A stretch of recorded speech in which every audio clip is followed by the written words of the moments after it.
29ယောမဩဝါဒစာအခန်းကြီး8အငယ်28 29ဘုရားသခင်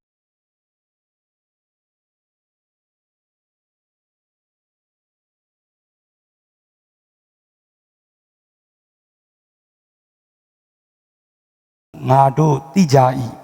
ဘုရားသခင်၏သားတော်သည်အများသောညီတို့တွင်သားဦးဖြစ်တော်မူမိအကြောင်းဘုရားသခင်သည်ရှေးမစွာကတည်တော်မူသောသူတို့ကိုသားတော်ဤပုံသဏ္ဍာန်နှင့်တညီတည်းဖြစ်စေခြင်းကရှေးမစွာကခွဲခန့်မှတ်သားတော်မူ၏အာမင်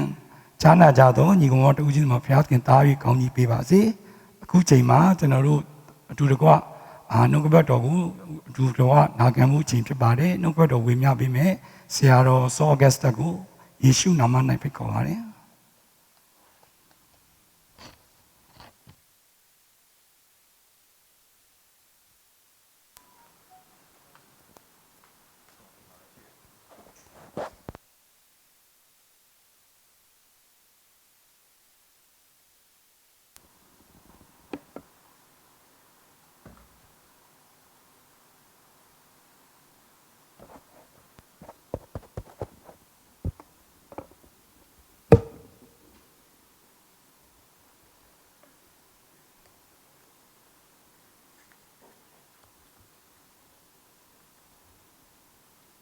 할렐루야.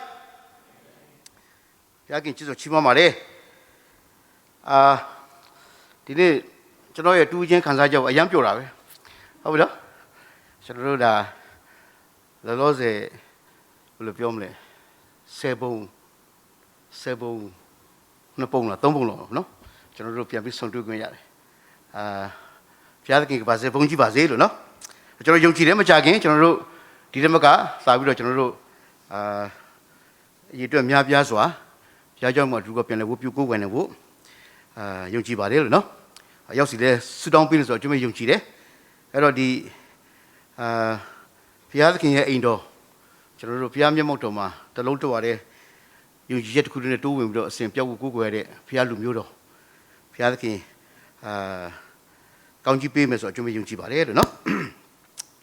ကျွန်တော်တို့ဒီနေ့ရောက်ရှိတော့ဒီမှာရှိတဲ့အယောက်90ဖြစ်စေကျွန်တော်တို့ online မှာရှိနေတဲ့အိမ်သီးသီးမှာရှိနေတဲ့ကျွန်တော်တို့ဝူပြုကူသူအားလုံးသင်္သာအားလုံးလည်းအထူးပဲကျွန်တော်တို့ယေရှုတင်တဲ့အကြောင်းဖော်ပြလိုပါတယ်ဘုရားသခင်ပေးတဲ့အသက်ပဲရှိတယ်ဒါကြောင့်အသက်ရှင်စကလပတ်လုံးကျွန်တော်တို့သာ၍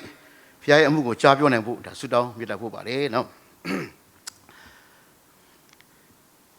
မနေ့ကကျွန်တော်တို့အဲ့ဒီ COVID-19 နဲ့ပတ်သက်ပြီးတော့အလုပ်တွေရှုပ်နေကြတယ်ဘာတွေရှုပ်နေမှတော့မသိဘူးအဲ့လေသူနာပြုဆံမလေးတယောက်ကသူ့ရဲ့ duty off ဆိုတော့သူကအိတ်နေတာအဲ့ဒီအချိန်မှာတခါတည်းပြူပြတဲ့နဲ့နောက်သူနာပြုဆံမတယောက်ကသူနာပြုဝတ်စုံကြီးနဲ့ဝင်လာပြီးတော့သူ့အခန်းထဲဝင်ပြီးတော့သူ့ကတင်ကဆွဲချတာဟဲ့နေဘာလို့အိတ်နေတာလဲပေါ့အဲ့ဒါသူကလည်းလန့်လို့လာတော့ဟဲ့ငါ duty off ပဲငါအိတ်တာပေါ့မရောက်တဲ့အိတ်လို့မရောက်ထားတဲ့မမြလက်ခဲ့တယ်မှာအလုပ်တွေကမနိုင်မနှင်းဖြစ်နေတယ်လူနာတွေအယမ်းများနေတယ်တခါတည်းအဲ့ဒီအိတ်နေသူနာပြစမလေးကလည်းတင်းအနှိုးခံဆွဲခံတော့စောင်းကြီးအောင်ကြီးနဲ့ထားလာတော့ကွာပါဇက်ကလည်းပြစ်တော့နဲ့ခြေတော်တွေစောင်းပြီးတော့အဲ့ဒီညကြီးအင်ဂျီညကြီးဘောင်းကြီးနဲ့ပဲလိုက်သွားတာနော်ကျွန်တော်အဲ့ဒါကြည့်ပြီးတော့တော်တော်အရေးကြီးဖြစ်နေတော့ဗောနော်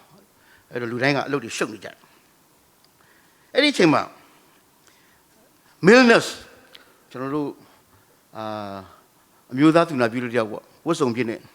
ကျွန်တော်ရှေ့ကိုရောက်လာတယ်ရောက်လို့ပြီးတော့ तू ကရွလေးလက်အုပ်လေးချီပြီးတော့ဒူးလေးထောက်ပြီးတော့ကျွန်တော်ဘာပြောလဲဆိုတော့ဆရာတဲ့ကျွန်တော်တို့ဆေးရုံတရုံဆောက်ဖို့နောက်ပြီးတော့လိုအပ်တဲ့ဆေးဝါးပစ္စည်းကိရိယာတွေထုတ်လုပ်တဲ့စက်ရုံတစ်ခုတည်ဆောက်ဖို့တဲ့အဲ့ဒါမြေကြီးတစ်ခွက်ဝယ်ပေးပါလားတဲ့အဲ့လေကျွန်တော်ဟဲ့မြေကြီးတစ်ခွက်ဆိုတော့ဘယ်လောက်လဲ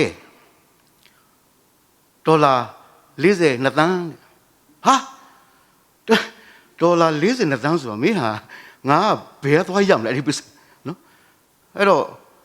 ကျွန်တော်ကအဲ့ဒါကိုကြားတဲ့ခါမှာကိုလက်ရှက်အားမလို့အားမရလည်းဖြစ်ပေါ့နော်ဒါကြီးကလည်းငါဘလို့မှမဖြစ်နိုင်လို့ဆိုတော့ကိစ္စပေါ့အဲ့လို စိတ်မကောင်းဖြစ်တဲ့အချိန်မှာလက်နိုးလာတယ်ဖျားတော်ပါသေးရဲ့အိမ်မက်ထဲမှာမလို့ဟုတ်နော်အိမ်မက်ထဲမှာမလို့တစ်ဆက်ပြောမယ်အဲ့ဒီအဲ့ရတဲ့အနိုးခံတဲ့သူလည်းပြဆံမလေးကတင်းအေးတဲ့ဒီလားတင်းအေးဆိုတာမဘော်ဘီလေဦးချင်းနဲ့အဒီမေဆိုတဲ့သမီးတင်းဆိုတာတိရပလားသူကဖျက်လတ်ပြီးတော့မဟုတ်မခံလေအဲ့လိုမျိုးအဲ့ဒါ तू ကညကြီးအင်ဂျီနဲ့ဘောင်းဘီနဲ့လိုက်သွားရှာတယ်နော်ဆေးရုံလေအိမ်မက်ပါကျွန်တော်အိမ်မက်လေးပါနော်ကျွန်တော်အိမ်မက်လေးပါခုနဘာဖြစ်ဖတ်တော့ယောမဩဇာခန်းကြီးရှစ်အငယ်28 29ပေါ့နော်ဘုရားသခင်ကိုချစ်တော်သူဒီဟုသောကြံစီတော်မူခြင်းအတိုင်းခေါ်တော်မူသောသူတို့၏အကျိုးကိုခတ်သိမ်းသောအရာတို့သည်တည်ကြည်တည်ညွတ်သည်ပြုစုကြသည်ကိုငါတို့သိကြ၏ဘုရားသခင်၏သားတော်သည်အများသောညီတို့တွင်သားဦးဖြစ်တော်မူမည်အကြောင်းဘုရားသခင်သည်ရှေးမဆွကသိတော်မူသောသူတို့ကိုသားတော်၏ပုံသဏ္ဍာန်နှင့်တညီတည်းဖြစ်စေခြင်းကရှေးမဆွကခွဲခန့်မှတ်သားတော်မူ၏ခဏလို့ဆုတောင်းအဖဖျားကျွန်တော်တို့ကိုဥစွာချစ်သောကြောင့်ယေရှုတင်ပါတယ်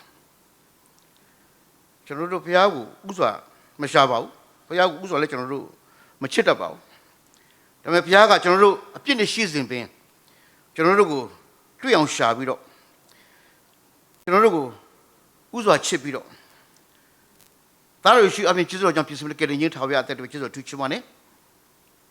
ဘုရားသခင်ရဲ့သားတော်ဖြစ်ရခြင်းအခွင့်နဲ့အတူသူဖြင့်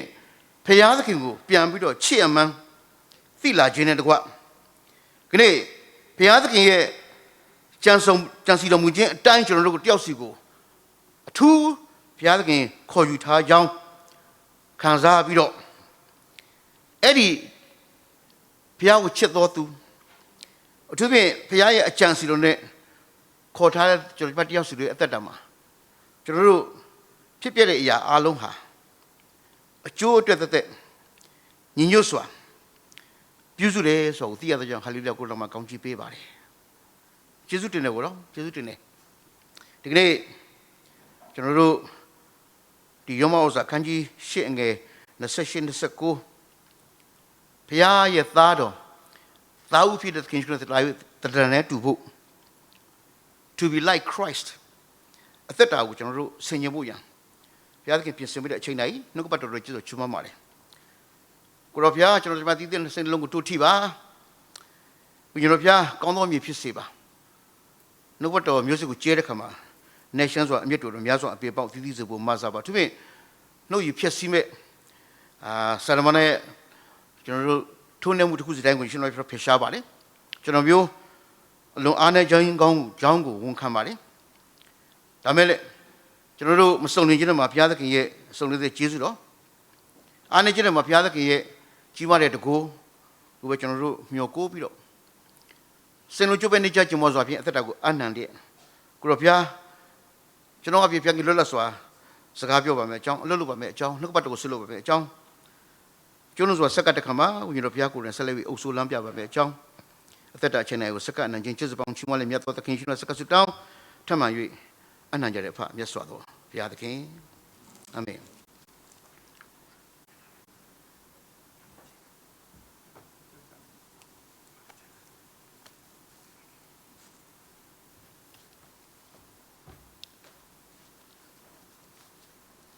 အဲ့တော့ဒီနေ့ကျွန်တော်တို့ဆင်ခြင်ဖို့ပေါ့နှုတ်ကပတ်တော်တရားအဖြစ်အဓိကအချက်ကတော့ to be like Christ ပေါ့နော်ယေရှုခရစ်တော်မြတ်ကတဲ့ပန်ရှင်ပြုကြည်လက်ခံပြီးတော့ဒီနေ့ထာဝရအသင်းနဲ့ကယ်တင်ခြင်းနဲ့ဘုရားသားသမီးဖြစ်ပြီးတော့ယုံကြည်သူဖြစ်ပြီးတော့ဘုရားသခင်ကိုချစ်တဲ့အသက်တာပြီးတော့ကျွန်တော်တို့ဒီဘုရားရဲ့ကြံစီတော်မူခြင်းခေါ်ထားခြင်းခါတဲ့ကျွန်တော်တို့အသက်တာမှာဘုရားသခင်ရဲ့ကြီးမားတဲ့အကြံစီတစ်ခုပဲရှိတယ်ဒီလောကမှာအသက်ရှင်စဉ်အဲ့ဒါကဘာလဲဆိုတော့ကျွန်တော်တို့ဘုရားသခင်ရဲ့သားဦးဖြစ်တဲ့သခင်ရှိတော်နဲ့သဏ္ဍာန်တူဖို့ဖြစ်ပါတယ် to be like Christ ဒါကြီးကစကားပြောရင်အငွေ့ထွက်ဘာကြီးလေလားဟမ် ဟာဒီဆန်းရွှေဘာဒီဖြန်းလာလဲအငွေထွက်တော့မလာကတ်နေကိစ္စမရှိအဲ့တော့ပထမဆုံးကျွန်တော်တို့ပေါ့နော်ဒါဆင်ခြင်စရာလေးပေါ့ကျွန်တော်တို့ခရိယန်တိုင်းမဟုတ်ဟုတ်နော်ယုံကြည်သူလို့ကိုခေါ်တဲ့သူတိုင်းလည်းမဟုတ်ဘူးလို့ကျွန်တော်ပြောပြရစီဘာလို့ဆိုဒီမှာထူးခြားတဲ့ဝိသတာလက္ခဏာနှစ်ခုလေးရှိတယ်ဒီပုဂ္ဂိုလ်ကမှန်တယ်ခရိယန်ဖြစ်တယ်ယုံကြည်သူဖြစ်တယ်ဒါပေမဲ့လို့သူ့မှာထူးခြားတဲ့ဝိသတာလက္ခဏာတစ်ခုကဖျားကိုတကယ်ချစ်တော်သူဖြစ်တယ်ဟုတ်နော်ဒီကနေ့ကျွန်တော်တို့ပြန်ဆန်းစစ်ဖို့ဖြစ်တယ်ငါဖျားသားဖျားပေးတဲ့ကယ်တင်ခြင်းခရစ်တော်အပြင်ကျေးဇူးတော်ကြောင့်ခံစားရတဲ့ယုံကြည်သူငါဖျားကိုတကယ်ချစ်လားဟုတ်နော်မချစ်ဘူးဆိုတော့ဖြစ်တဲ့ຢာအားလုံးကအကျိုးအတွက်သက်သက်မပြုစုနော်ဖျားကိုနည်းနည်းကမချစ်ဘူးဆိုရင်ဒါပထမဝိသလက္ခဏာဖြစ်ဒုတိယဝိသလက္ခဏာဘာလဲဆိုတော့ဖျားကိုတကယ်ချစ်ပြီးတော့ပထမတစ်ချက်ဖျားသခင်ရဲ့အကြံစီတော်နဲ့ငေါ့ကိုဖျားလုံးဝခေါ်ထားတယ်ဒီမိသားစုမှာဒီအလုံးမှာဒီအသင်းတော်မှာဒီနိုင်ငံမှာအဲ့ဒါကိုလုံးဝနားလည်သဘောပေါက်တယ်လို့အဲ့ဒီဝိသလက္ခဏာနဲ့နှစ်ခုနဲ့ပြည့်စုံတဲ့ယုံကြည်သူတိုင်းအသက်တာမှာတဲ့နော်ဖြစ်ပြတဲ့အရာအားလုံးကအကျိုးအတွက်သက်ပြုစုတယ်တော့ကျွန်တော်ရမ်းပြောတယ်ကျွန်တော်တို့ဖြစ်သမျှအရာအကောင်းကြီးပေါ့ကွာဘန်းစကားနဲ့ပြောရင်ဒါပေမဲ့လူတိုင်းအတွက်မဟုတ်ဘူးဖြစ်သမျှအရာအားလုံးအကောင်းဖြစ်တယ်ဆိုတာလေလူတိုင်းအတွက်မဟုတ်ဘူးသူနည်းတကောင်ခရိယန်တိုင်းအတွက်လည်းမဟုတ်ယုံကြည်သူတိုင်းအတွက်လည်းမဟုတ်အခုနအဲ့ဒီဝိသလက္ခဏာနှစ်ခုဆိုတဲ့ဖျားကိုနေ့ကချစ်တော်သူ့တတာဖျားတကယ်အကြံစီကြီးနဲ့ခေါ်ရတဲ့ဆိုကိုလုံးဝသဘောပေါက်တော့အဲ့ဒီခရိယန်အဲ့ဒီယုံကြည်သူဒိုင်းအတွက်ဖြစ်ပဲအဲ့ဒီသူ့ရဲ့အသက်တာမှာတဲ့ဖြစ်ပျက်တဲ့အရာအလုံးကအကျိုးတက်သက်ပဲဟုတ်လားဒါကြောင့်ဒီကနေ့ကျွန်တော်တို့ဒီ COVID-19 ဆိုတဲ့ဒီဘေးဆိုးကာလဇိုကြီးဟာဒီနေ့လူသမိုင်းအတွက်ဟုတ်နော်လူသားတုတရားလုံးအတွက်ကအမောင်တိပါတကယ်ဒုက္ခကြီးပါဟုတ်နော်ဘယ်သူမှဒါကိုလက်မခံနိုင်ဘူးဒါပေမဲ့ဖျားသခင်ကိုတကယ်နစ်ကချစ်ပြီးတော့ဖျားသခင်ငါ့ကိုသူ့အကြံစီနဲ့လုံးဝခေါ်ထားတယ်ဆိုတော့သဘောပေါက်တယ်သင်နဲ့ကျွန်တော်ကတော့ဟာလေလုယာတယ်ဟုတ်မလားဒီလိုကာလကြီးပဲဖြစ်ဖြစ်အချိန်တွေကောင်းသည်ဖြစ်စေမကောင်းသည်ဖြစ်စေကြမ်းမာသည်ဖြစ်စေမကြမ်းမာသည်ဖြစ်စေ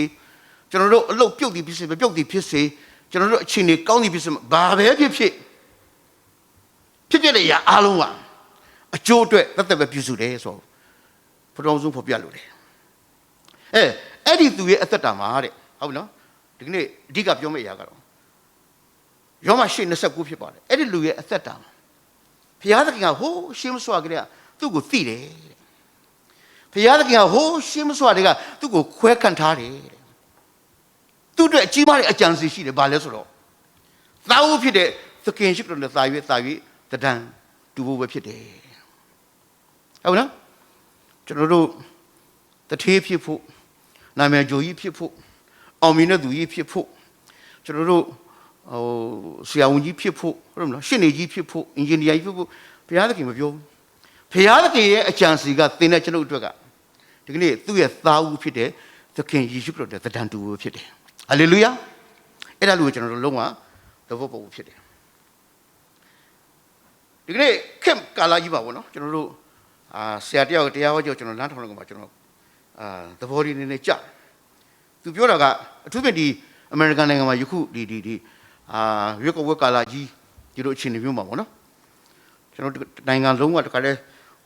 ဆန္ဒပြမှုတွေနဲ့အကြီးကျယ်ပေါ့ဒီလိုဖြစ်နေတဲ့အချိန်ကာလမှာလေစကလုံးနှလုံးရှိတယ်သိပြီးခက်စားတဲ့စကလုံးနှလုံးပထမတစ်လုံးက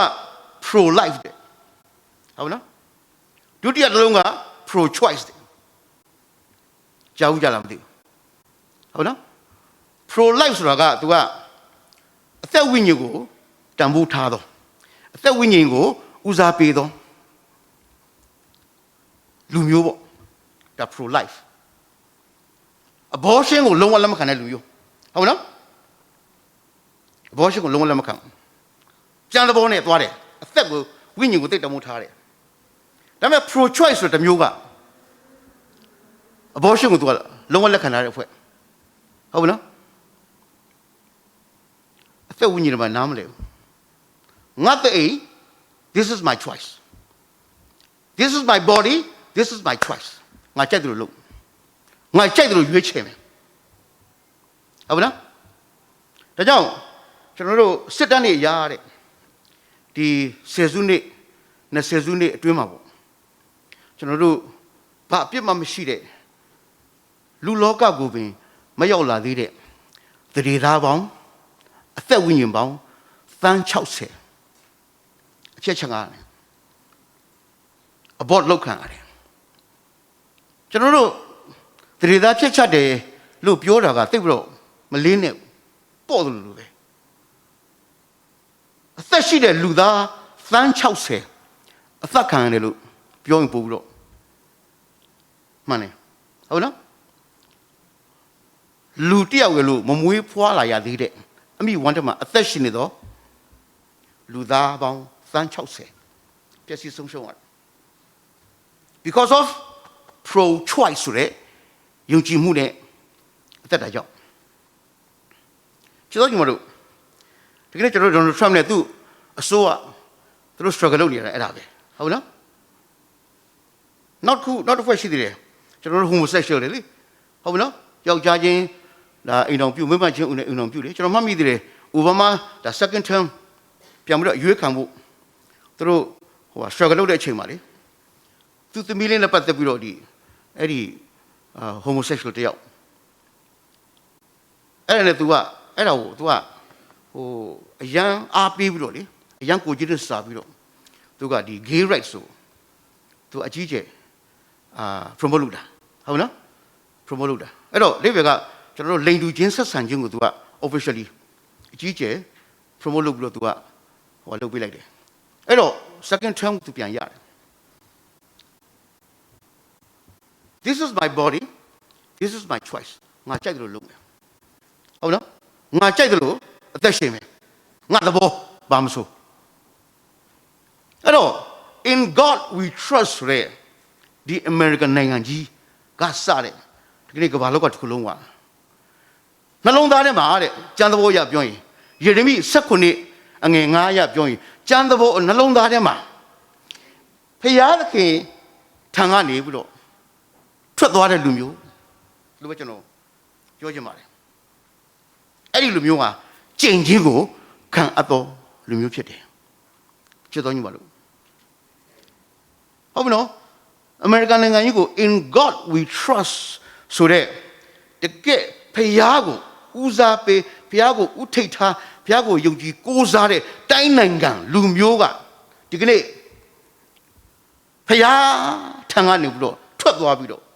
လူကိုကိုးစားတဲ့ human right ကိုအရန်ကိုးစားနေတဲ့ကျင့်ခြင်းကိုခံတော်သူတွေဖြစ်လာပြီဝမ်းနည်းစရာနော်ဝမ်းနည်းစရာ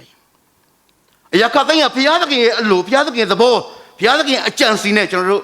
အသက်ရှင်ရမယ့်အစားဒီကနေ့ဘုရားကိုကိုးစားရမယ့်အစားကိုယ်သဘောကိုယ်အကြံစီဟုတ်ပါနော်ဒီကနေ့လူရဲ့သဘောလူရဲ့အကြံစီဦးစားပေးပြီးတော့ human right နဲ့ကျွန်တော်တို့အသက်ရှင်လာတယ်အဲ့ဒီလူတွေလေအဲ့ဒီလူတွေဂန္ဓယထဲမှာနေရတယ်လို့ပဲဟုတ်ပြီနော်သူကဂန္ဓယလို့မပြောဘူးလို့ဂန္ဓယထဲမှာနေရတယ်လို့ပဲဟေးချစ်တော်ညီမတို့စင်ကာပူမှာနေမယ်အမေရိကမှာနေမယ်တကယ်ကြီးကြီးတဲ့ချမ်းသာရတဲ့နိုင်ငံကြီးတွေမှာနေမယ်ဒါပေမဲ့လို့ဘဝကအဲ့ဒီသစ်ချောက်ပင်လို့ဖြစ်ရေရန်ငတ်ဘာမှအကြံမထမရောက်ကြည့်ပါဦးဒီကနေ့လောကကြီးမှာချစ်တော်ညီမတို့တိုင်းနိုင်ငံတွေကျွန်တော်တို့သိပ္ပံပညာရဘာပဲကြည့်ကြည့်ဘယ်ဘက်ကပဲကြည့်ကြည့်ဒီလောက်ချမ်းသာဒီလောက်တိုးတက်ဒီလောက်အောင်မြင်ဟုတ်မနော်ဒီလောက်ပြပန်းခံနေတဲ့ဘဝကတည်းကလုံးဝအခုပါလေသွေ့ချောက်သွားတာဂန္ဓယမဟုတ်ဘူးဂန္ဓယမဟုတ်ဘူးဒါပေမဲ့ဂန္ဓယထဲမှာကဲ့သို့ဒါချိန်အပ်တော့ခံတဲ့ချိန်ချင်းခံတော့သူလူတွေဘာဖြစ်လို့လဲသိလားဖျားစီကနေပြီးတော့ဖျားနှလုံးသားတွေကထွက်ပြီးတော့ဒီနေ့လူကိုကိုးစားလိုက်တဲ့အဖွဲ့တွေဝမ်းနေစရာနော်ဝမ်းနေစရာဒါပေမဲ့ဒီကနေ့ကျမ်းစာကဖျားသခင်ကကျွန်တော်တို့အရောက်စီတိုင်းရဲ့အသက်တာမှာသူ့ရဲ့အကြီးဆုံးအကြံစီကသူ့ရဲ့ သားဖြစ်တဲ့ယေရှုခရစ်နဲ့တန်တူဖို့ပြောပေမဲ့ဒီနေ့ကျွန်တော်တို့အားလုံးဟာဒီနေ့ဖခင်ရဲ့နှလုံးသားတွေကထွက်ခွာပြီးတော့ဖခင်ကိုကြောခိုင်းပြီးတော့ဒီနေ့အဲ့ဒီကန်ဒီယာကြီးတမှာသွေးချောက်နေတဲ့ဘဝပြက်နေတဲ့အပင်တွေနဲ့တူတယ်ဝမ်းနေစရာကြီးဒါကြောင့်ဒီနေ့ကိုယ့်တက်တော်ကိုကျွန်တော်တို့ပြန်ပြီးဆန်းစစ်စေချင်တယ်ဟုတ်ပြီနော်ဆန်းစစ်စေချင်တယ်အရာပြည့်စုံပြီးတော့အောင်မြင်ပြီးတော့ကျွယ်ဝနေတဲ့ဘဝထဲမှာဒီ COVID-19 ဝင်လာတဲ့ခါမှာအဲ့ဒီလူတွေရဲ့အသက်တာကတကယ်ပဲဂန္ဓိယတွေကသွေ့ချောက်နေတဲ့တစ်ပင်ကြီးကဲ့သို့ဖြစ်နေတဲ့အချိန်မှာသင်သက်တာကျွန်တော်သက်တာဘယ်လိုရှိတယ်လဲဘယ်လိုဖြစ်တယ်လဲဒီနေ့ကျွန်တော်တို့ကိုယ့်ကိုပြန်ပြီးဆန်းစစ်ရမယ့်အချိန်ဖြစ်ပါတယ် anyhow ကျွန်တော်တို့ကမျက်နှာမှာစိုက်တဲ့အပင်ဟုတ်ဘူးနော်အပူရောက်ကြောင်းကိုမသိအထူးဖြင့်ဖယားသခင်ရဲ့သဘောသခင်ရှိတော်ရဲ့တရားနဲ့ပြည့်စုံပြီးတော့ကြိုဝနေတဲ့အသက်တာဖြစ်ဖို့ဖယားသခင်လိုရှိပါတယ်ဒါကြောင့်ဒီကနေ့ to be like Christ လို့ပြောတဲ့ခါမှာလေသုံးချက်လေးပြောခြင်းတယ်ကျွန်တော်တို့ရဲ့အသက်တာမှာဖယားကိုချစ်ပြီးတော့ဖယားသခင်ရဲ့အကြံစီနဲ့ကျမတို့ကိုခေါ်ထားတာကိုလုံးဝသိတဲ့သင်တဲ့ကျွန်တော်ရဲ့အသက်တာမှာခရစ်တော်နဲ့တရားတူရမယ်ဆိုတဲ့အချက်သုံးချက်ပထမတစ်ချက်က we have to possess the mind of Christ မထားနော်ဒုတိယတစ်ချက်က we have to live on the word of Christ တတိယတစ်ချက်က we have to act like Christ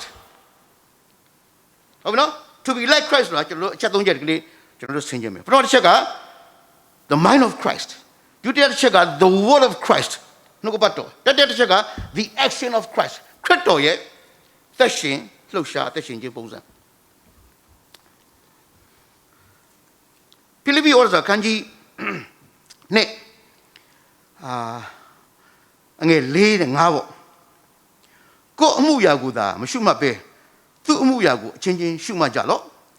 ယေရှုခရစ်ရှိသောထိုစိတ်သဘောကိုသင်တို့၌လည်းရှိစေကြလော့ the mind the attitude that you should have is the one that Christ Jesus had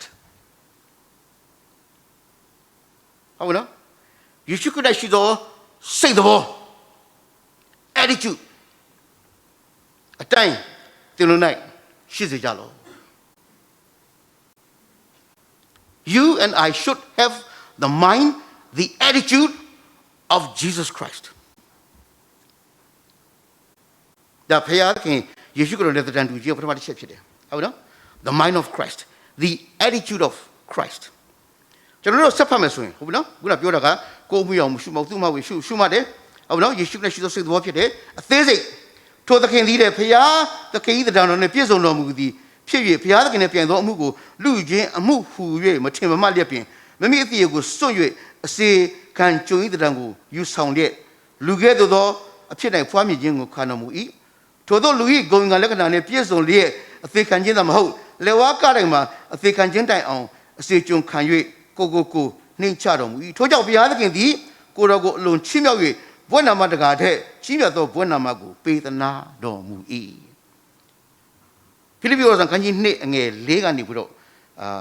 ခုနှစ်ဖြစ်ပါတယ်ဟုတ်ပြီနော် the mind of Christ the attitude of Christ အဲ့ဒါဘာလဲဆို sacrifice ဟုတ်ပြီနော် sacrifice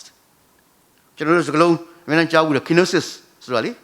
အရင်တော့ကျွန်တော်တို့ surgery နဲ့အခုကျွန်တော်တို့ကလေးတွေသူတို့နာမည်ပေးကြတာ kenosis အဲ့ဒါက kenosis ဆိုတာကိုယ် empty လုပ်တာဟုတ်နော်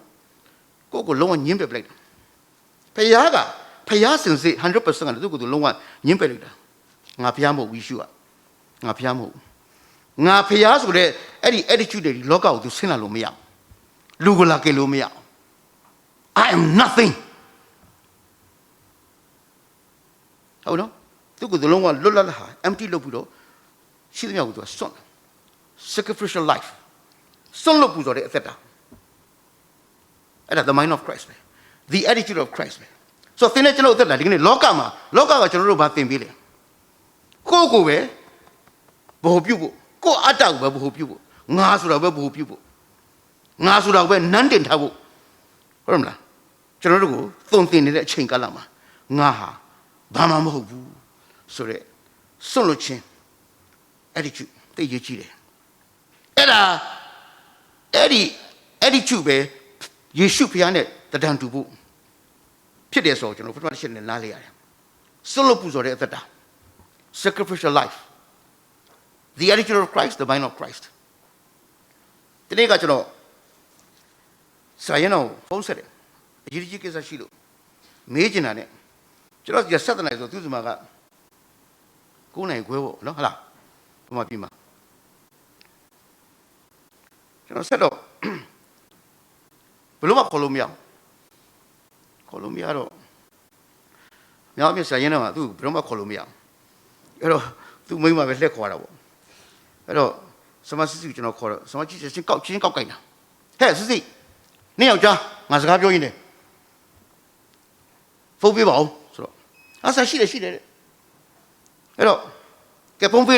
News and you mother call me. Hey, near Wakoya, near Jana Mamsuda. I'm always at it. Oh, and you know some money guard, throughout the intimate in it. To do me, hey, Babylon. Yoga book is out, no? Social distancing is out. And I can know to same computer. To same computer. To what? Who but down in money? Sayana, who but take a money? And if you are any change of no, Mamma, for the people, what? I don't know, Kanzar, Pakanzar. Dilemiania, Kalia Luginati. Kalia Lugina, Kalia Maya. I don't think Yakli like you, no? A year of my ambulance still mount, who Lingala should be a 2 million hours. Kalia would have thought of you. Jero Kanzara, Bajo Kanzara, no? Sayana, solo Buzo. Oh, no? Ah, come women, look at me, Monamo, the ambulance, Sadia Fimo. Remember? Damelu. You should go a solo Buzo Muchiba. Those on Yalabe, 2 times I know. Yena, a tank in the diet to get solo muji, no? Go Mima go to see than a Mima and Maniauli. Oh, no? The Kansi there. Matuya. So, going at you. Unless Sayana, Eddie, Crito, the Vodo, oh no, Crito, your mind, Crito, attitude, so that you should know my John solo puzzle at the machine. Below name, lady, look, below name. Since Yashide, Since Yashide, General, family Uza Piameli, family Uza Piam. Damilo to look at Samuma. Family Uza Pimla, the mind of Christ, Uza Pimla.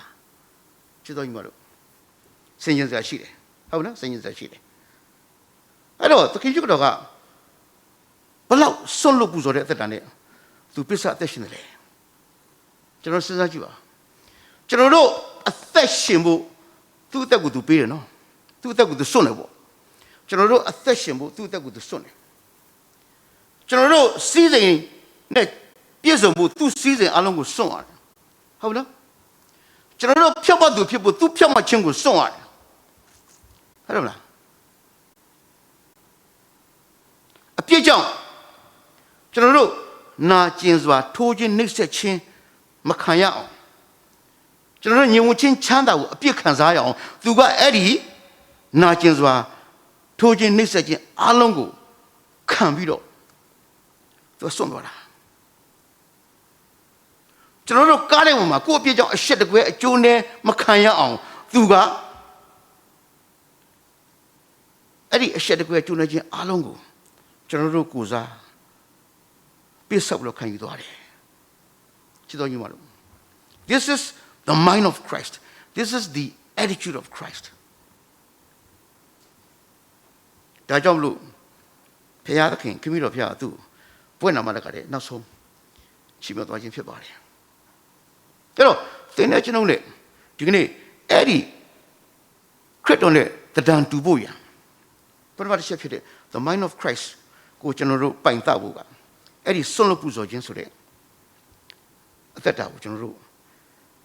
Let her can you boy. Alone, you cheated so a jungle, not a ship for Pialude. To my general, general, you wrote general something at Yari, Yashi, Chadongaru. The Chinga Sabiro. I need to be like Jesus. So that, general, အသက်တာကြီးမှာပထမတစ်ချက်ဖြစ်တဲ့ to be like Christ I definitely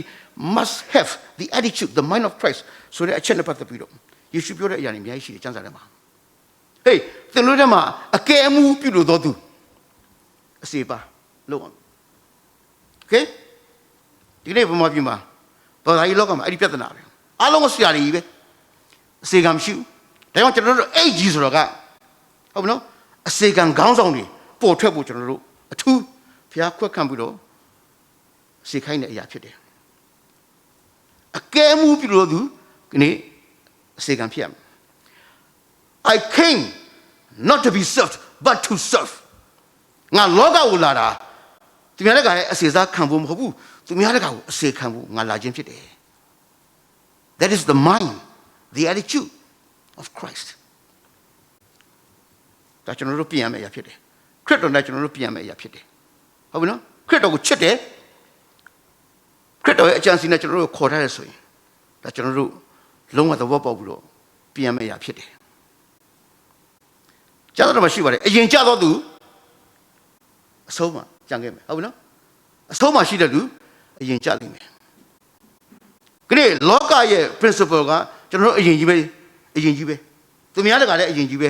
ငါတပြားစာကျင်တဲ့ကောင်ကြီးပဲဟုတ်လို့ဘာမဆိုကာဆူးတွေဖွဲ့ကာဆူးတွေဒါမဲ့လို့ဘုရားသခင်ရှင်းမှာအဲ့ဒီလူတွေအားလုံးနောက်ဆုံးမှကြံခဲ့မယ်အဲ့တော့ဘုရားသခင်ရှင်းမှာ the mind of Christ the attitude of Christ ကဘယ်တော့မှရှေ့တန်းမှာကိုယ့်ကိုယ်မတင်နဲ့နောက်ဆုံးမှနေဟုတ်မလားအချိန်တိုင်းဘုရားကရှေ့ကိုပို့ဟာလေလုယာအဲ့ဒါသိရေးကြည့်နော်ဒါပေမဲ့အသင်းတော်ထဲမှာဒီကလေးအဲ့လိုမဟုတ်ဘူးအသင်းတော်ထဲမှာကိုယ်ကောင်းသူကောင်းပဲကြိုးစားပြီးတော့ကျွန်တော်တို့ဗာလေပြူနေကြတာဘယ်သူမှကောင်းကိုငုတ်မထားဘူးနှိမ်မထားဘူးကျမ်းစာပြောရပြီးသားအဲ့ဒီဘုရားသခင်ရဲ့လက်တော်မှာဟုတ်ပြီနော်နှိတ်ချအချိန်တိုင်းအဲ့ဒီတကိုးကြီးလက်တော်ဘုရားသင်ကိုကျွန်တော်ကိုချီးမြှောက်တယ်ဟုတ်ပြီနော်ကျွန်တော်တို့ဒီမဿဲ10:39မှာမမိအသက်ကိုတွေ့တော်သူသည်တဲ့အသက်ကိုရှုံးလိုက်မယ်ငါကြောင့်မမိအသက်ကိုရှုံးတော်သူပါအသက်ကိုတွေ့လိုက်မယ်ဒီကနေ့လူတွေကကိုယ့်အသက်ကြီးပဲကျွန်တော်တို့စူးစမ်းပြီးတော့ကယ်တင်နေကြတာလေအဲ့ဒီလူတွေကအရှုံးနေပြီပဲဒါပေမဲ့ဖခင်ရဲ့သဏ္ဍာန်နဲ့တူတဲ့ဖခင်ရဲ့ mind ဖခင်ရဲ့ attitude နဲ့ရှိတဲ့သူရဲ့သက်တာကတော့ယေရှုနာမကြောင့်အမြဲတမ်းသူ့အသက်ကိုသူစတေးတယ်အဲ့ဒီအသက်တာကမိမိအသက်ကိုတွေ့တော်သူဖြစ်တယ်ဟာလေလုယာအဲ့တော့ချစ်တော်ညီမတို့ပထမတစ်ချက်ပေါ့နော်ယေရှုနဲ့သဏ္ဍာန်တူရမယ်ဆိုတဲ့အချက်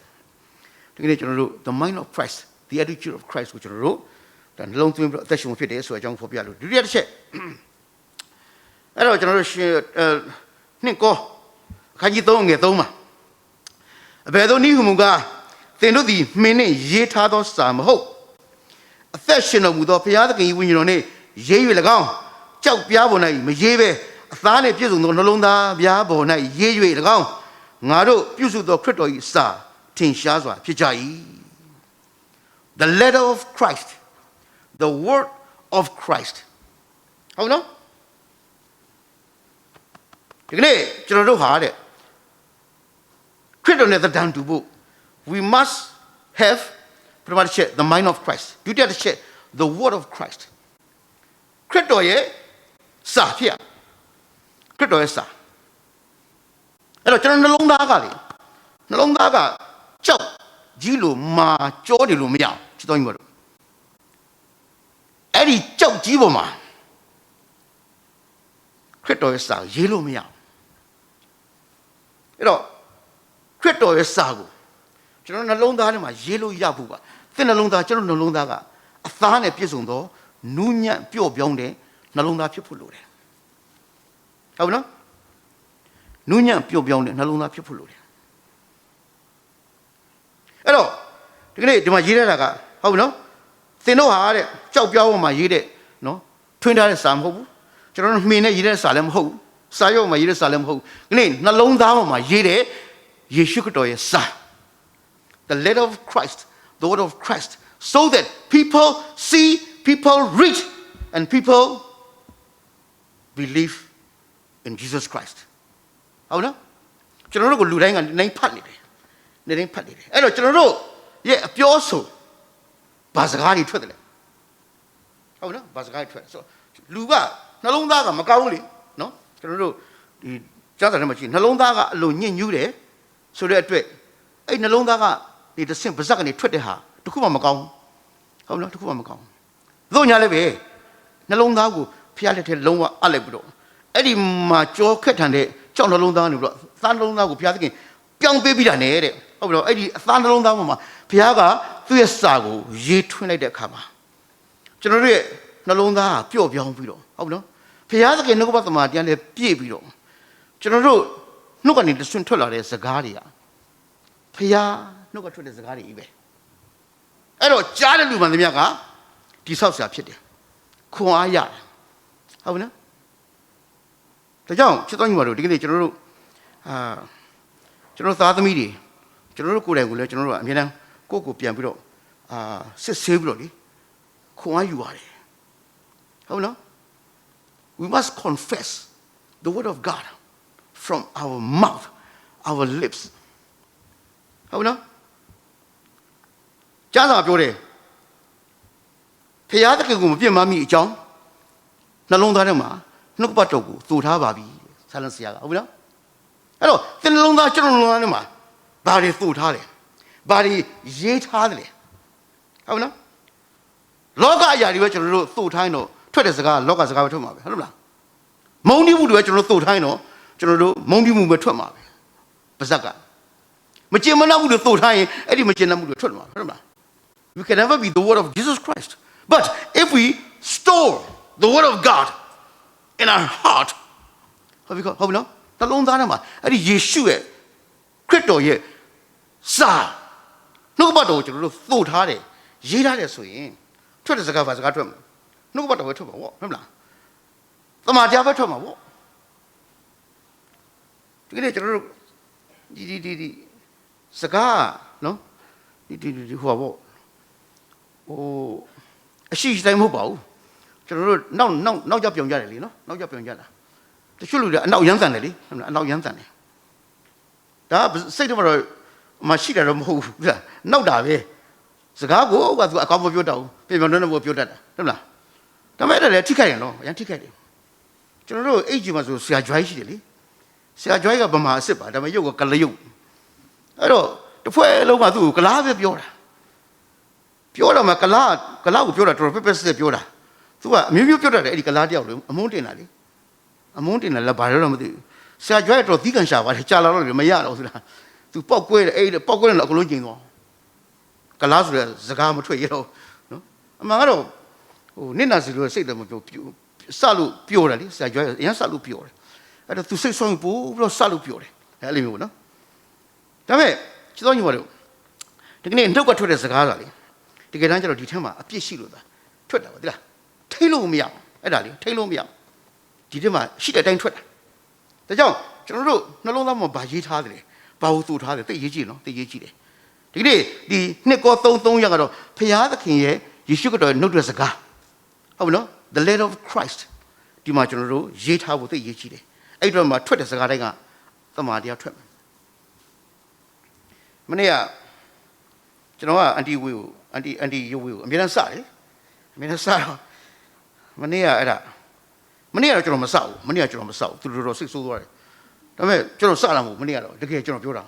စိတ်နှလုံးပါလေအခုတလောအရန်ကျွန်တော်ထဲမှာပြည့်ပြီးတော့အဲ့ဒီပြည့်တဲ့ဟာနဲ့ကျွန်တော်ကအဲ့ဒီနေ့ကမနေ့ကပြောလိုက်တာသူရန်တော်သားထွက်တယ်လို့ပြောတယ်ကျွန်တော်တို့ကမနေ့ကပြောတာကဒီ Christian Home Week မှာဘာပြန်ဝင်းညံပြန်ဝင်းလို့မကွာအဲ့တော့ဘသူကျွန်တော်တို့ဒန်လူကြီးလောက်ခိုင်းမှာပေါ့အဲ့တော့သူကအပြူကြီးဆိုဒီမိသားစုကမရှိတော့ပြန်မဲ့လူလည်းမဟုတ်တော့ကဲအန်တီဝေဟိုဒန်လူကြီးတယောက်ခန့်လိုက်ပေါ့အဲ့ထက်မှာသုံးဝက်ထက်မှာဆိုတော့သူကဟေးငါပြန်မယ်မသိဘူးလားငါပြန်မယ်ငါ stay မရှိတော့ငါပြန်မယ်ဟဲ့သူကအမေမထူးငါပြန်မယ်တဲ့ငါပြန်မှာလုံးမသိဘူးလားတဲ့ငါလုံးလို့မရဘူးတဲ့အဲ့ကျွန်တော်ဟာလေလုယာလို့ပြောလိုက်တာ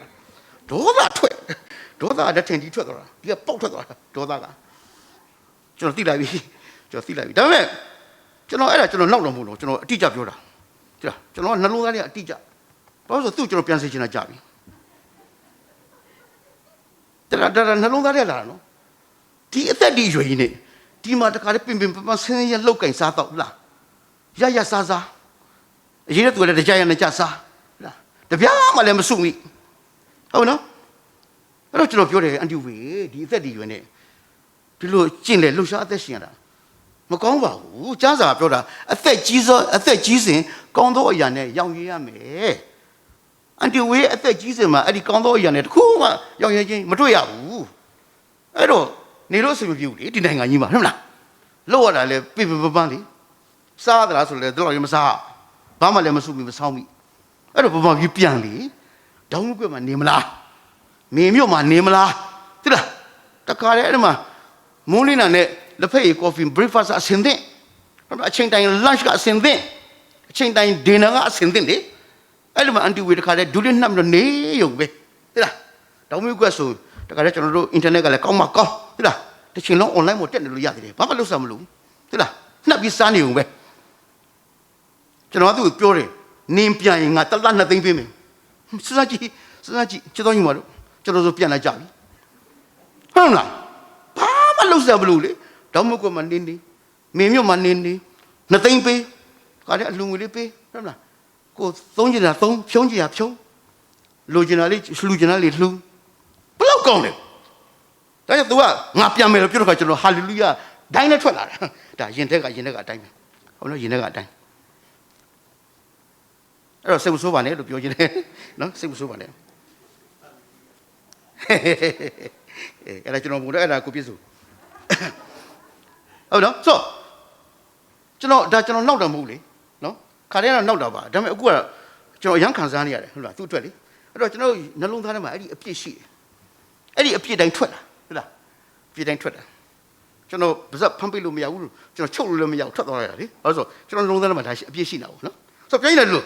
ဒါဥပမာပြောပြနော်ဆိုသင်နှလုံးသားကျွန်တော်နှလုံးသားထဲမှာဟုတ်နော်ဘုရားသခင်နှုတ်ကပတ်တော်ကိုသို့ထားမယ်ဟုတ်နော်ခရစ်တော်ရဲ့စာကိုကျွန်တော်တို့ဒီမှာရေးထိုးထားမယ်ဆိုရင်ချစ်တော်ကြီးပါတို့မြည်သည့်အချိန်တွေမျိုးနဲ့မဆိုအချိန်မြွေးအခါမြွေးထွက်လာပဲစကားကတမန်တရားစကားပဲခရစ်တော်စကားပဲဟာလေလုယာမကောင်းလားဟုတ်နော်မကောင်းလားအဲ့တော့ဒါဒုတိယတစ်ချက်ပေါ့ဟုတ်နော် in order to be like Christ you and I must have the word of Christ ဒီနေရာကဒါ obedience ပေါ့ obedience ကိုခေါ်တယ်နောက်ဆုံးတစ်ချက်ပြောမယ်အဲ့တော့ကျွန်တော်တို့ရှမာကုခရစ်ဝင်ခန်းကြီး1အငယ်40ပေါ့နော်ရှမာကု1အငယ်40နူနာဆွဲသောသူတယောက်သည်အထံတော်သို့လာ၍ဒူးထောက်တဲ့ကိုတော်ကိုအလိုရှိလျင်ကျွန်တော်ကိုသန့်ရှင်းစေနိုင်တော်မူသည်ဟုတောင်းပန်လေ၏အငယ်41ယေရှုသည်သနာသောစိတ်ရှိသဖြင့်လက်တော်ကိုဆန့်၍ထိုသူကိုတွတ်လျက်ငါအလိုရှိ၏သန့်ရှင်းခြင်းသို့ရောက်စေဟုမိန့်တော်မူ၏အဲ့တော့အဲ့ဒီမာကု1အငယ်41အဲ့ဒီကျမ်းချက်လေးတစ်ချက်ကိုကြည့်တဲ့အခါမှာအဲ့ဒီကျွန်တော်တို့ခရစ်တော်ရဲ့သဏ္ဍာန်ကိုလုံးဝထင်ဟပေါ်လွင်ထားတယ်အခုကကျွန်တော်တို့အချက်3ချက်ရှိတယ် the mind of Christ the attitude of Christ ဘာပြောတာလဲယေရှုသည်သနာသောစိတ်ရှိသဖြင့်ဟုတ်နော်ယေရှုသည်သနာသောစိတ်ရှိသည် this is the attitude the mind of Christ ဒုတိယတစ်ချက်လက်တော်ကိုဆန့်၍ထိုလူကိုတို့လျက်ဒါက the action of Christ လက်ကိုတခါသနာပြီးတာနဲ့လက်ကိုပါပဲသူကဆန့်ပြီးတော့တို့လိုက်တယ်နောက်တစ်ချက်ကငါအလိုရှိ၏သန့်ရှင်းခြင်းသို့ရောက်စေ this is the word of Christ ဟုတ်နော်ခရစ်တော်ရဲ့နှုတ်ထွက်စကားဖြစ်တယ်အဲ့တော့အဲ့ဒီခရစ်တော်နဲ့တန်တူခြင်းဆိုတဲ့အဲ့ဒီမကု1ခန်းကြီး40မှာအဲ့ဒီကျသုံးခုစလုံးတွေ့ရဟုတ်နော်သဘောသုံးခုတွေ့ရပထမတစ်ချက်ကလည်း the mind of Christ သူအယံသနာတယ်ဒုတိယတစ်ချက်ငါအလိုရှိတယ်သန့်ရှင်းသောရောက်စေဒါက the word of Christ နှုတ်ထွက်စကားတတိယတစ်ချက်လက်တော်ကိုဆန့်ပြီးတော့တို့တယ် this is the action of Christ ဟုတ်နော် the action of Christ ဘုရားသခင်ကျေးဇူးချီးမွမ်းတယ်ဒီနေ့ကကျွန်တော်ဆရာတလူထုနဲ့ဖုန်းဆက်နေဘယ်လိုဖြစ်လဲသူဖတ်တီလက်ဘူးနဲ့ကျွန်တော်စကားဟိုတစ်ဖက်ကိုပြောင်းတော့သူ့ကိုကျွန်တော်ကတင်းထားကြတယ်ဆိုတော့သူကလည်းဖုန်းမချဘဲနဲ့ကျွန်တော်တို့ဒီတိုင်းပဲကျွန်တော် conversation သူကကြားနေရတာပေါ့ဖတ်တီကကျွန်တော်ပြောတယ်လို့ဖြတ်ပြီးတော့ဆရာကြီးတဲ့ဒါသတင်းကောင်းဖို့ပြောအောင်ပဲတဲ့ကျွန်တော်တို့ရဲ့ဒီ count your blessing ပေါ့ count your blessing ကကျွန်တော်တို့ကောက်လိုက်တဲ့ဟိုကဒီ6000ကျော်ကျော်လေးမှာပဲကျွန်တော်တက်နေတာလေအဲ့ဒီနေ့ကအဲ့ဒီအပတ်မှာတော့ ဖတ်ရီကကျွန်တော်ပြောတယ်သတင်းကောင်းမို့လေအဲ့ဒါတစ်ပတ်တွင်းမှာ1000ဆောင်ကျော်တော့ရတယ်အခုက8000နီးပါးဖြစ်နေပြီတဲ့နော်9000နဲ့8000ကိုတော့ကျော်တော့နော်အဲ့တော့သူကသတင်းကောင်းပြောတော့ပါအဲ့နဲ့ဖုန်းကျွန်တော်ကျေးဇူးချီးမွမ်းဖုန်းပဲချလိုက်တော့ဆရာပြည့်သူတို့ပြန်စကားပြောဆရာတို့ကျွန်တော်ပြောတာကြားလားဟာကြားတော့ဆရာလေဆရာရဲ့အသင်းတော် JBC အသင်းတော်ကတဲ့ကျွန်တော်ရဲ့အသက်တာအတွက်ကျွန်တော်မိသားစုအတွက်ကျွန်တော် ministry ကျွန်တော်အသင်းတော်အတွက်အမြဲတမ်း role model ပဲဟုတ်လား role model ပဲ hallelujah ချစ်တော်ညီတော်ကျွန်တော်လည်းပဲဒီနေ့ပေါ့နော်ကျွန်တော်တို့ဒါဒီလောက် COVID-19 ကဒီလိုပြင်းထန်ဖြစ်ပြီးတော့ကျွန်တော်တို့အတူတူကမှတစ်ခါမှဖျားမရှိခိုးရတဲ့ကိစ္စကြီးမှာဒါတော့ကျွန်တော်တို့က target ထားတာ country blessing ကိုမေ April လ first week မှာနော်ဒါပေမဲ့အကြောင်းပြကျွန်တော်တို့ပြောင်းလိုက်တော့ August first week ရောက်သွားတယ်ချစ်တော်ညီတော်တို့ဒါလုံးဝမဖြစ်နေတဲ့ကိစ္စကြီးပါကျန်တဲ့နှစ်တည်းထားခဲ့လိုက်တော့ဟုတ်ပြီနော်ဒီလိုနှစ်ကြီးပါလုံးဝမဖြစ်နေတဲ့ကိစ္စ by the way ကျွန်တော်တို့ building fund လဲဟုတ်ပြီနော်ဟုတ်ပြီပြည့်တော့မယ်နော်ပြည့်ပြီလားနည်းနည်းလေးပဲကျွန်တော်တို့နည်းနည်းလေးပဲကျွန်တော်တို့ချစ်တော်ညီတော်တို့ this is JBC man hallelujah this is JBC those who full with the mind of Christ the word of Christ and the action of Christ those who are like Jesus Christ in all aspects hallelujah ကိုယူစမ်းပါရှင်ဝမ်းစမ်းပါဟုတ်မလို့ဘုရားသခင်ကဘာစေဘုန်းကြီးပါစေအာမင်ဒီချိန်လေးမှာကျွန်တော်တို့လူတိုင်းကကိုယ့်အတွက်ကြီးပဲကျွန်တော်တို့ပါလေဟုတ်ဒါဦးစားပေးပြီးတော့လေဟုတ်မလားကျွန်တော်တို့ရုန်းကန်နေရတဲ့အသက်တာကြီးအချိန်ကာလကြီးမှာကျွန်တော်တို့ JBC ဟာလေလုယာပဲဟုတ်နော်ဟာလေလုယာပဲစင်ကာပူနိုင်ငံကသူ့နိုင်ငံသားတွေနော်သူ့စီးပွားရေးဘာညာတွေပေါ့အကြီးကျယ်သူကထောက်ပံ့ခဲ့တယ်နော်ထောက်ပံ့ခဲ့တာဒါအောင်စမဟုတ်ဘူးသူ့မှာ reserve fund ကအများကြီးရှိတယ်စင်ကာပူနိုင်ငံက reserve fund ကအများကြီးရှိတယ်တောင်းသူပေးနိုင်တာဟေးကျွန်တော်တို့ JBC ကဒီ COVID-19 ကြီးမှာကျွန်တော်တို့ဘာလို့ဒီလောက်တောင်မှုတော်များအတွက်ပါဝင်နေရလဲဒီလောက်ပေးနိုင်တာလေကျွန်တော်မှာ reserve fund မရှိဘူးဒါပေမဲ့လို့ဒီ COVID တန်လန်းကြီးတွေမှာပဲဒီ COVID တန်လန်းကြီးတွေမှာကျွန်တော်တို့ကဝိညာဉ်ရေးမှာလဲတိုးကျွန်တော်တို့ financial တွေတိုး hallelujah အသင်းသားတွေမှာဘယ်သူလို့လဲကျွန်တော်တို့ပေးဘယ်နှလားဟုတ်မလား COVID အတွက်စင်ကာပူအစိုးရပေးတဲ့1000အဲ့တော့ကျွန်တော်စုအိုင်ဇာယာကအဲ့ဒီ message ပို့တာရန်ကုန်ဆေးရုံကြီးမှာတိုးချက်ဆောင်တွေလုံမယ်ပေါ့4ဆောင်ရှိတယ်ပေါ့အဲ့တော့ဒီပစ္စည်းတွေလို့ဟာကျွန်တော်ကအဲ့ဒီပစ္စည်းကြည့်တော့ကျွန်တော်စမဖတ်ချင်တော့ဘူးဟုတ်လားဟာဘယ်နဲ့အကုန်လုံးရှောက်လို့ပဲရမှာအဲ့တော့ကျွန်တော်လုံးဝခောက်ထားပလိုက်တာကျွန်တော်လုံးဝစိတ်တပတ်ဟိုခေါင်းထဲမထည့်ဒါပေမဲ့လို့ကျွန်တော်အဲ့ဒီစနေဖျားเจ้าလာတော့ဘာဖြစ်လို့လဲမသိဘူးကျွန်တော်ထဲမှာအရန်အဲ့9ယောက်ရှိပြီ9ရက်ရှိပြီလားကျွန်တော်လုံးဝလက်မကြည့်အရန်တိုးဆိုတော့ကျွန်တော်ဖတ်ဒီလမှုတွေ့တော့ကျွန်တော်ပြောပြတယ်ဖတ်ဒီပမာပြတူသတင်းလာတော့အရန်ကိုစင်ကြီးပညာကိုဗစ်တော့ဆိုဟာဖတ်ဒီလမှုရှင်းရှင်းဟာဆရာကျွန်တော်တို့ပြေးမယ်1000ပြေးမယ်တဲ့ဟာဟာလေလုယာဟုတ်နော်1000ပြေးမယ်ဆိုတော့ဟာအဲ့ဒါနဲ့ကျွန်တော်ကလေအရန်အားတွေတက်သွားပြီးတော့ကျွန်တော် Viber ထဲမှာကျွန်တော် Viber group လေးရှိတော့လေကျွန်တော်လည်းမတက်လည်းကျွန်တော်အခုဒီကိုဗစ်မှာတော့တက်လာပြီအဲ့ဒါ message တွေပို့လိုက်တော့ကျွန်တော်နှုတ်ပတ်တော်လေးတွေပို့လိုက်ဒီဟိုပေါ့ information တွေပေးလိုက်ပေါ့အဲ့ဒါကျွန်တော်က Viber group မှာကျွန်တော်ပြောပြတယ်ကျွန်တော်ရေးပို့တော့နောက်တစ်ပတ် Sunday မှာတော့ကျွန်တော်မှတ်မိတယ်နောက်တစ်ပတ် Sunday ဒီပွဲတော့အပတ်မှာကျွန်တော်ကဒီမှာစပြီးချိန်ညာရနော်စပြီးချိန်ညာရတယ်ကျွန်တော်ညော်လို့အဲ့ဒီဖတ်တိလက်မှုကျွန်တော်ပြောပြီးတော့ဟုတ်နော်ပြောတာ Sunday တခုလေနောက်တစ်ပတ်ကျွန်တော်တို့ပွဲတော် Sunday မှာကျွန်တော်ကလာပြီးဒီပုံမှာချိန်ညာတာအဲ့ဒီတစ်ပတ်အတွင်းမှာဟိုနိုင်ငံခြားအသင်းသားတွေထဲကအကြီးကျယ်ကျွန်တော်အခေါင်လုံးဝင်လာတယ်ဟာကျွန်တော်အရန်အောင်လေနော်အရန်အောင်လေအဲ့တော့ကျွန်တော်ချိန်ညာလဲပြီးရောဒီမှာကျွန်တော်အစည်းအဝေးတွေအရေးပေါ်လုပ်ပြီးတော့အသင်းတော်လဲ1000ပေးမိတယ်ဟာလေလုယာပေါ့ဒီကနေ့ကျတော့ကျွန်တော်တို့2000ဒီပါနော်2000ဒီပါနည်းတော့ပတ်စံမဟုတ်ဘူးဒါတော့ကျွန်တော်ကလုံးဝလက်မကြည့်ချင်တာဒီလိုကလာကြီးနေမှာဘာလို့ကျွန်တော်တို့ကိုဗစ်ဒီပါလဲကူတယ်ပမာပြီးမှအများကြီးကူထားတာဟုတ်မလားအမှုတွေရင်ဆိုင်လာလေးရှိတယ်ဒေါမျိုးကမကူအများကြီးရှိတယ်တော့ကျွန်တော်မပြောချင်ဒါမဲ့လို့ဒီကနေ့ခရစ်တော်နဲ့သဏ္ဍာန်တူတဲ့ခရစ်တော်စိတ်သဘောရှိသော ခရစ်တော်နှုတ်ပတ်တော်ရှိတော်ခရစ်တော်ရဲ့ action ရှိတဲ့ JVC အေးစေးပဲဟုတ်လားအားလုံးကိုအယူထူးကျေးဇူးတင်တယ်အသင်းတော်တစ်ခုလုံးကိုကျေးဇူးတင်တယ်ဟိုးနိုင်ငံသားတွေမှာရောစင်ကာပူမှာရောဗမာပြည်မှာရောချစ်တော်ညီမတို့ကျွန်တော်တို့ပြည့်လူရတာလေဒါဒီ19100ကျွန်တော်ပြည့်လိုက်တာဟုတ်နော်19100အဲ့ဒီမှာကျွန်တော်တို့ဟိုဒီမပါဘူးဒီအဝတ်လျှော်စစ်တို့ပန်ကာတို့ဟုတ်လားအဲ့မှာဂဒင်တို့ဟိုဟို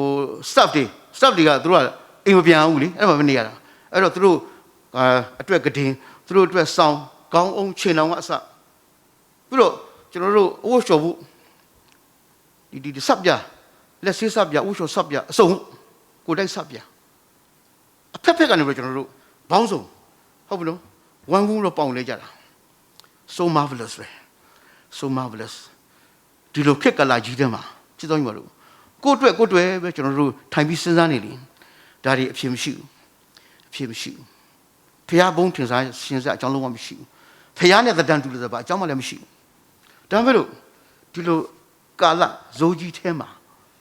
ကျွန်တော်တို့ကလည်းကြွယ်ဝဖျားဝနိုင်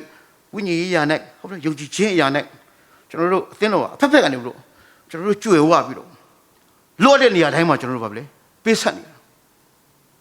hallelujah this is Christ likeness ဟုတ်နော်ခရစ်တော်နဲ့တန်တူခြင်းအဲ့ဒါပဲအဲ့တော့ခရစ်တော်ကိုချစ်တယ်အကြံစီနဲ့ခရစ်တော်ခေါ်ထားခြင်းကိုခံထားရတယ်ဆိုတဲ့သင်တဲ့ကျွန်ုပ်ဘာကဆိုဘေးဆိုပဲဖြစ်အကျိုးအတွက်ပဲပြုစုတယ်ဟာလေလုယာအကျိုးအတွက်ပဲဖခင်ဘုန်းတော်ထင်ရှားဖို့တက်ပဲဟုတ်နော်လောကသားတွေလုံးဝမတူအဲ့ဒါကအနိဋ္ဌာယုံကျွန်တော်တို့အတွက်ကကောင်းကြီးမင်္ဂလာပဲကျွန်တော်တို့ဒီ ambulance ministry နော်အခုအဲ့ဒီဆရာရဲအောင်နဲ့ဆရာကိုစေရနဲ့ပေါ့သူတို့နှစ်ယောက်မောင်းနေရတာသေတော့မယ်ဟုတ်လားသေတော့မယ်ရသလားမကောင်းလားနေရောညောင်းလေအသေးသာမောင်းတာနော်ဘာပြီးတပြီလုံးပတ်ပြီးသွားနေရတာအခုဒီပတ်ထဲမှာကလေးသွားမယ်လေကလေးဆိုတာကျွန်တော်အမြဲတမ်းရောက်ဘူးလားတော်တော်ခက်ခဲတဲ့နေရာကြီးပေါ့ဒီနေရာကြီးကဒါအခုတော့လေလမ်းထဲမှာလည်းကောင်းတော့သူတို့ညာလည်းပဲအင်မတန်ဝေးတဲ့ဆိုကိုပြတာအင်မတန်ခေါင်ခိုက်တဲ့ဆိုကိုပြတာဒီတစ်ပတ်ကလေးသွားမယ်မလွယ်ဘူးဟုတ်ပြီနော်ကိုစီနဲ့ကိုသွားတာလေဟုတ်ပြီနော်ကိုတမင်ကိုစားပြီးသွားတာစဉ်းစားကြည့်ပြီးတော့ဒီဟိုတခါမွန်ပြည်နယ်ဆိုဒီမွန်မလေး၃ဟောက်ထည့်ပေးလိုက်တယ်မလေးရှားပြန်လိုက်တယ်ထည့်ပေးလိုက်တော့မွန်ပြည်နယ်ကလည်းဘယ်ကမှပေးမဝင်ပြီးရောစစ်တောင်းတန်းတွေအကုန်ပြန်မယ်လှက်ပြန်မယ်အဲ့တော့သူတို့ညနေ၄နာရီရောက်သွားတာ ambulance မှာဒီမှာစာဒီစာတွေကလို့ပါတယ်ဘာညမရအောင်တခုမှမရအောင်ရက်တာတကုံပဲအဲ့တော့ရင်းအောင်ကျွန်တော်တောက်တောက်ဆရာပြန်မလားဘယ်လိုနေမှာဘူးမပြန်ပါနဲ့နော်စူးစမ်းပါဦးအဲ့တော့နောက်ဆုံးတော့၄နိုင်ရောက်တဲ့ကိစ္စကသူတို့နှစ်ယောက်ကိုစွတ်ထက်ဆိုအကုန်လုံးယူဘာလို့လဲတော့မပြောတော့ည၈နိုင်ညမှာလွတ်တယ်ဟုတ်နော်ကျန်တဲ့ကမ်းမများအကုန်လုံးပြန်လွတ်လိုက်တာဒါပေမဲ့သူတို့ ambulance စီးပဲဝင်ခွင့်ပေးတာစစ်တောင်းတန်းနေပြီးတော့ကျွန်တော်အငယ်လေးပြောတယ်နင်တို့မူပြည်နေတော့အခြေအနေဆိုးတယ်လို့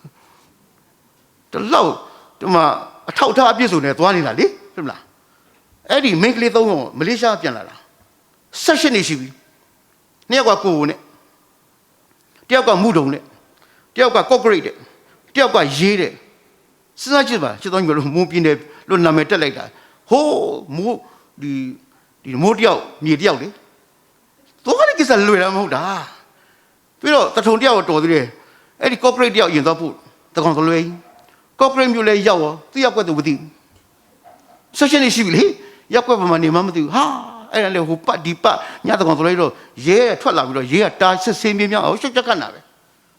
နောက်ဆုံးတော့အတူတူပြောသူရောက်ွက်တော့သူရောက်သွားတယ်အိမ်ရှာလုံးတွေ့ပြန်မမမိတာအဲ့လိုလေ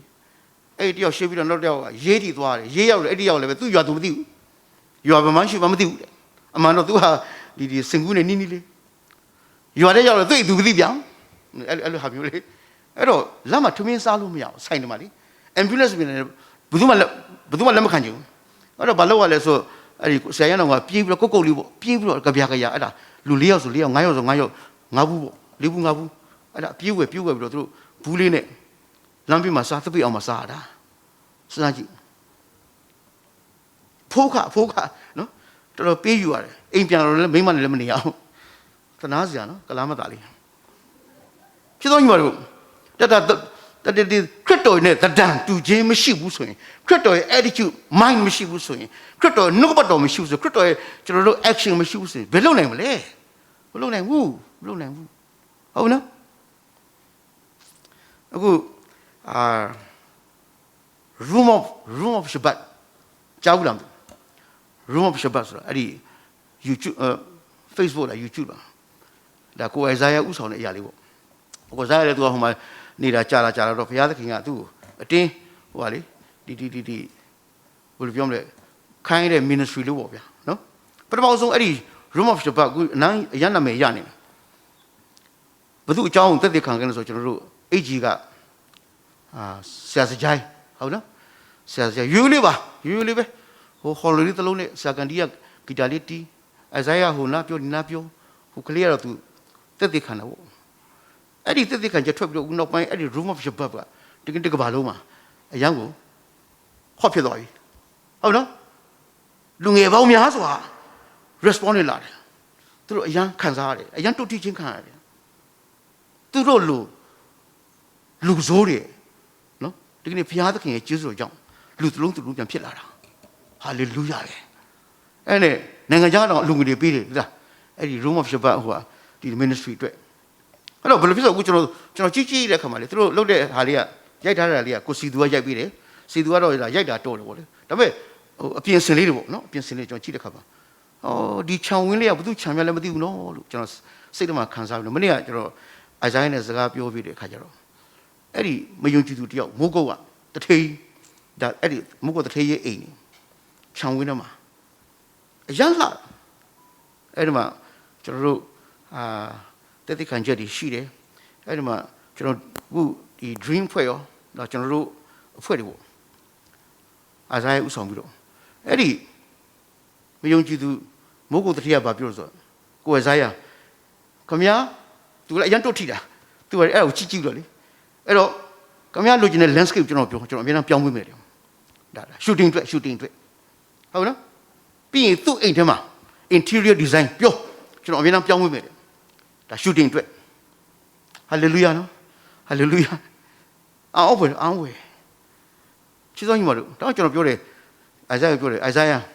ငါတို့ AG မှာရှိတဲ့ဝန်တန်းတွေကတကယ်တမ်းကျတော့ဘိန်းစားတွေကြီးပဲတခိုးကြိုးဘိုးတွေကြီးပဲဒါပေမဲ့သူတို့သက်ခံချက်တဲ့ပတ်ကားကြီးပဲခံခိုင်းလိုက်အဲ့မှာတယောက်ခေါ်သက်ခံခိုင်းလိုက်ချစ်တော်ညီမတို့ကျွန်တော်ပြောရင်လည်းသိလားကျွန်တော်တို့ဒီ COVID အစပိုင်းမှာ dream တို့ AG ဆိုတာဗမာပြည်မှာရစရာမရှိအောင်ကျွန်တော်ထုတ်လိုက်ခြင်းခံရတယ်ပိုင်းဖြတ်ခြင်းခံရတယ်ဟုတ်နော်ဖြတ်စည်းခြင်းခံရတယ်ဒါပေမဲ့ကျွန်တော်အမြဲတမ်းခံယူတဲ့ဟာဖိလိပ္ပိ1ထဲမှာဟုတ်နော်အေဝလိတရားကိုမမြစ်တားရတာမကပြုစုရဖြစ်မယ်ဆိုတဲ့ဟာဟာလေလုယာဒီကနေ့ AG ပေါ်မှာပြည်တော့မဟုတ်တော့တကဘာလုံးမှာ online ကနေဘူးတော့ဖျားချီးမြှောက်ဖို့ရှိတယ် AG အပြင်ဖျားသခင်ဘုန်းသာ၍ထင်ရှားဖို့ရှိတယ်ဟာလေလုယာအဲ့ဒါလို့ကျွန်တော်လုံးသွင်းစေချင်တယ်ဒါဆွတောင်းပေးစေချင်တယ်ဟုတ်နော်ဆွတောင်းပေးစေချင်တယ်ကိုယ်တိုင်ဖြစ်စေဒီနေ့ကျွန်တော်တို့ JBC ဖြစ်စေကျွန်တော်တို့ AG ဖြစ်စေ Green ဖြစ်စေဟုတ်နော်ဒီလိုကာလမျိုးမှာကျွန်တော်တို့ဟာဖျားကိုတကယ်ချစ်ဖျားကကျွန်တော်တို့အကြံစီနဲ့လုံးဝကျွန်တော်တို့ကိုတကယ်ပဲခေါ်ထားခြင်းခံရဆိုကျွန်တော်လုံးဝသဘောပေါက်ပြီးတော့ဟုတ်နော်